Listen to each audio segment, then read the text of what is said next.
Welcome back to MMA Al Dente. I'm here to talk about the first fight of the evening, Themba Gorimbo versus Takashi Sato.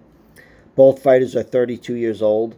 Gorimbo's got a record of 10-4 as a pro, and he's got 2 inches of height and 3 inches of reach on 15-6 Takashi Sato. This is another one of those 2023 striker versus grappler fights. Broadly speaking, that's how you could categorize this, but we all know there's a lot of little in-betweens.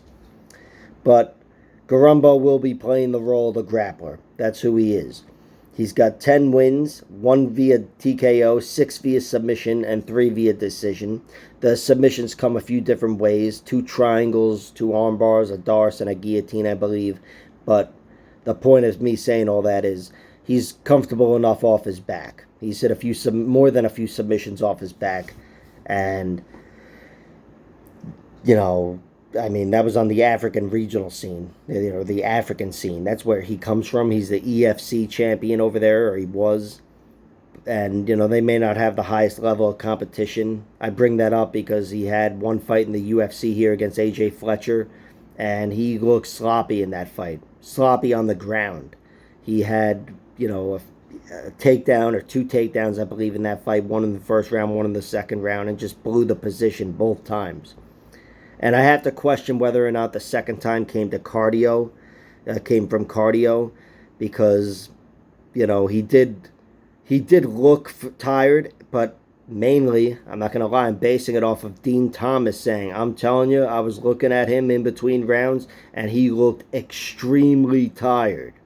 That wasn't, on the broadcast, the corner in between rounds, but that's what Dean Thomas said, and he said that about a minute before he got finished.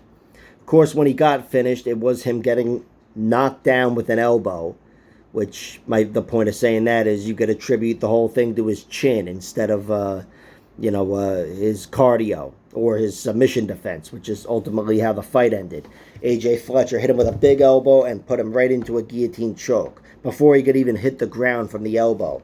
So I don't even know if it was a knockdown or whatever, but Gorimbo showed a lot of vulnerabilities in that one loss. A lot of vulnerabilities. Sloppiness when the fight was going well, potential fatigue, a weak chin, and in the end he got tapped. So not the best debut for Themba Gorimbo, but he is still, the guy that I'd say is the better grappler in this fight. He has an advantage there, the fact that he wants to be there in the first place, and also he's definitely going to have more submission chops here.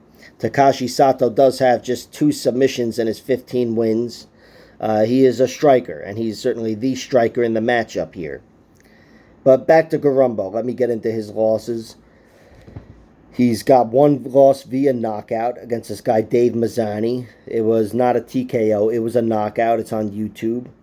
The 2 submission losses are to AJ Fletcher and Leon Marinhart. Leon Marinhart's the guy that beat Don Madge 3 times, and I think he got him out of there with a guillotine, but the one thing I know about it is it was in round 2. I wasn't able to see the fight, but I've taken notice that all 3 of his losses in which he was finished were in round 2, which, might, shine some light on that cardio speculation from a minute ago.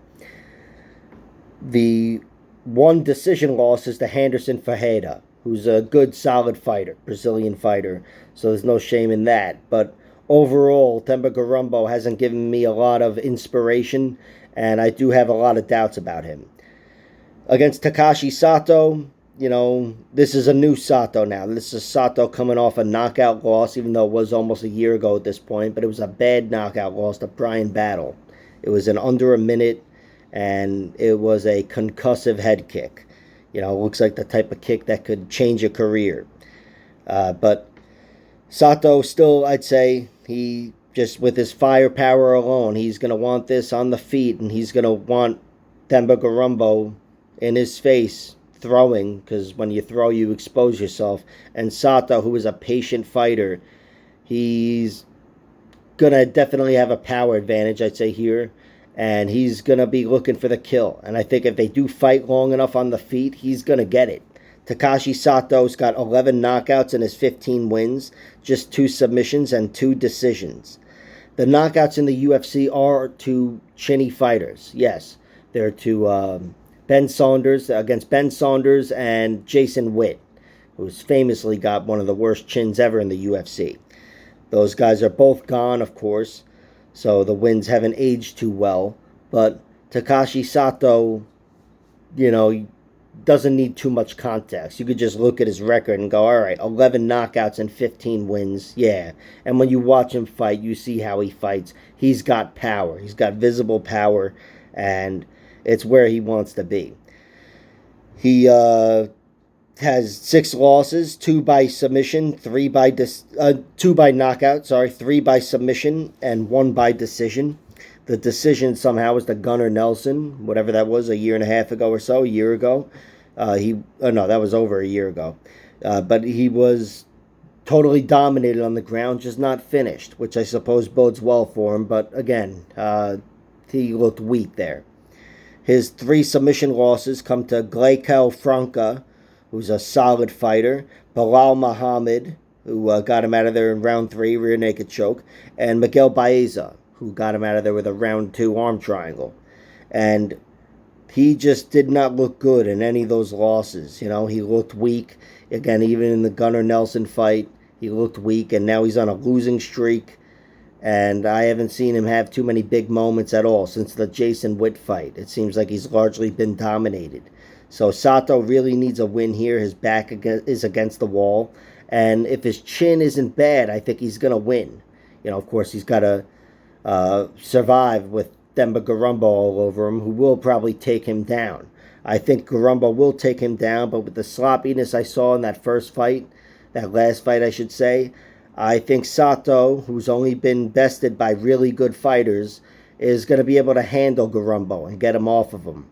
And even if he isn't, I'd expect him to survive and be the fresher man in round 2. But back to Sato's chin. He has been knocked out twice. This guy, Kenya, knocked him out. I didn't see the fight, but it was at Pancrase 269, which is not available on fucking Fight Pass. But I saw the rematch anyway, where he just beat the guy until he, quit or whatever.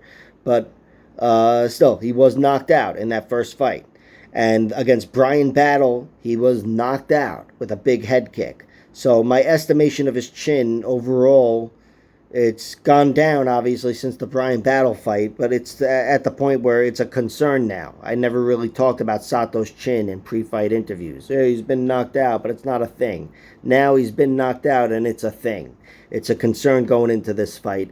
I don't think Themba Gorimbo should knock him out, but, again, he's a big, strong, athletic guy with, a height and reach advantage. So I suppose it's possible. But assuming he doesn't, I think Sato takes over this fight and just looks like the much more comfortable guy in a stand-up fight, or really any sort of fight down the stretch. I'm taking him to win. I played his money line at -120.